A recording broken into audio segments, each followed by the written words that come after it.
my viewers, welcome to the Lifestyle Tips with yours truly, Christine. For those that are joining me for the first time, I want to welcome you here.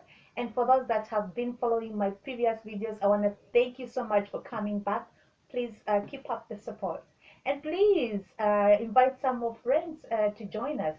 Now, for today's topic, we're going to be talking about something really interesting, something that we all do, something that we all enjoy, and that's food. So I hope you're ready. I hope you're comfortable. Now, as you may know or may not know, I share lifestyle tips from various reputable magazines. So for today's topic, I'm going to be talking about food and organic food in particular, right? Uh, for those for those who are in parts of the world where you grow your own food right straight from the garden, and you don't have to think about, you don't have to go to you don't have to go to a supermarket where it's packaged and all that. You clearly know what I'm talking about. Organic food. You're having organic food. But for those of us, for those who are in countries where the food is actually brought into the stores or into grocery store or supermarket when it's already packaged, some of that food is organic food. But as we may or may not know, some of that food is not organic food. So it's food that's grown in greenhouses. It's not naturally grown. So today, the topic is going to be about how do you differentiate do you differentiate between organic food and food that's not organic? Because it's pretty much similar, or even non-organic food looks even much better than organic food. So it's hard to tell, even though some producers have taken it upon themselves to indicate that organic food, that this is organic food, and that this is, some stores are doing like they will indicate sections that are for organic food. And of course organic food comes with a price because of the health benefits that are involved with that. And some stores carry it, some stores don't carry it. But how do you know if organic food is really organic? So today's topic is just about that. So I hope you're comfortable. I hope you're ready. Let's roll. All right. So I'm going to be sharing tips from this magazine here, which is the Experience magazine. Now, this magazine is, you can get it if you're a Lifetime. For those who might be familiar with the Lifetime Health Club members, if you're a member, you may be getting this magazine.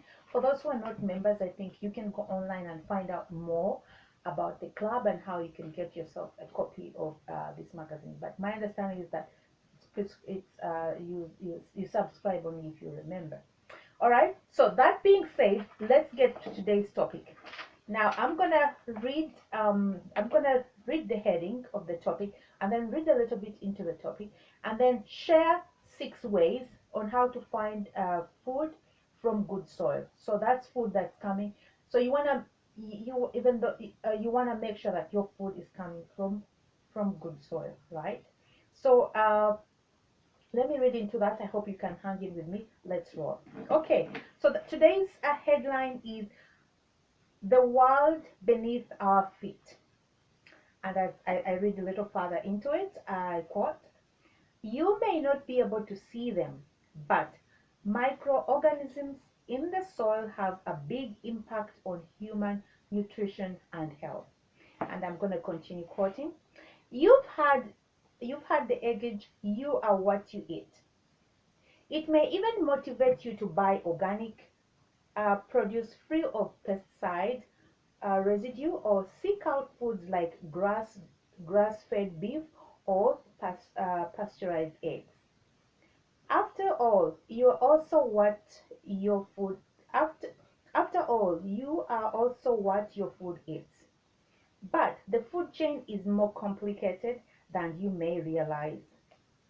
If you, if we are what our food eats, we are only as healthy as the soil our food is grown in, writes integrative neurologist Maya Shitrit Klein, MD, in the Dirt Cure: Growing Healthy Kids with Food Straight from the Soil.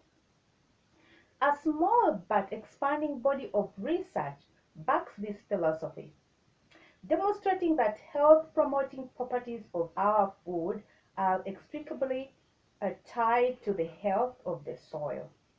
After all, soil is not a dead medium. When it's well managed, it is a vibrant and complex ecology of bacteria, fungi, and other living things. And everything growing in it and eating from it is healthier, including us. Okay? So here are 6 ways to find food from good soil. Such food and farm activists want to see an official soil health label, much like the federally regulated organic label. But there is nothing quite like that to guide consumers at this time. Finding food grown in good soil requires some detective work. Our experts offer the clues below. Number 1, buy organic when possible. Paying extra for organic food will protect you from pesticides, herbicide, and fertilizer residue, as well as subtherapeutic antibiotics in meat and MGO crops. According to a growing body of research, organic food may support the soil in such a way that it delivers more nutrients. All right, number 2, talk to the farmer. Ask questions.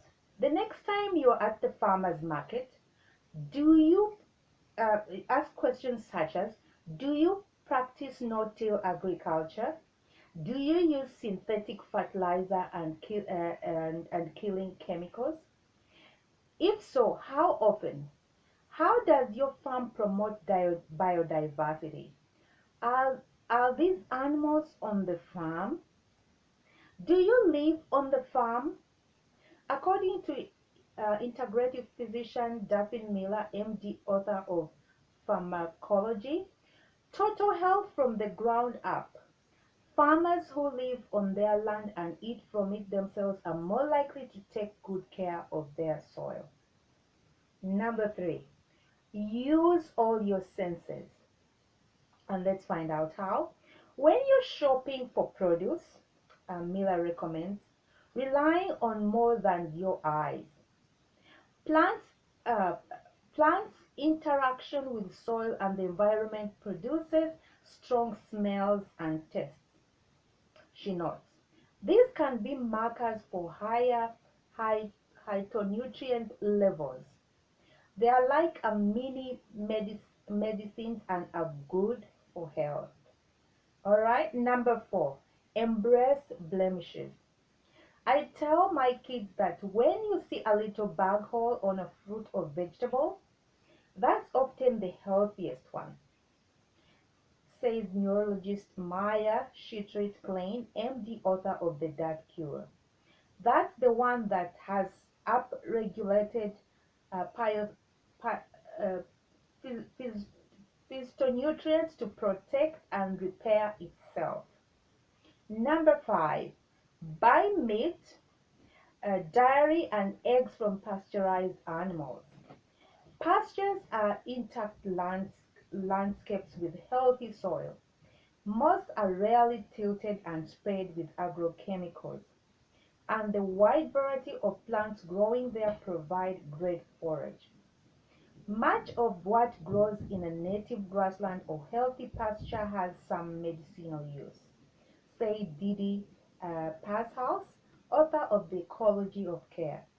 Grazing animals are basically eating herbs all day long, and many of those plant essential oils have positive health benefits. Lastly, number 6, grow your own food. Nothing is fresher and has more intact nutrients than something picked minutes before you eat it. Of course, you need to start with healthy soil.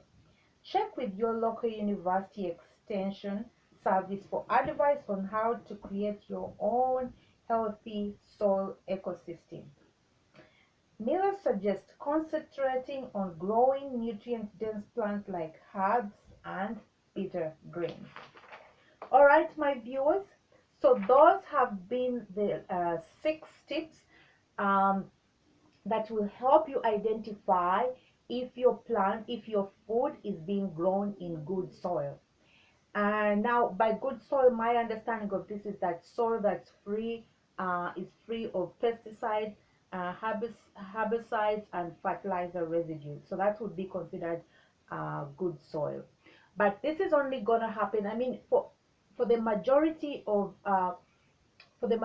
people who buy, if you buy your food from a store that just brings it in, you obviously don't, you don't have interaction with the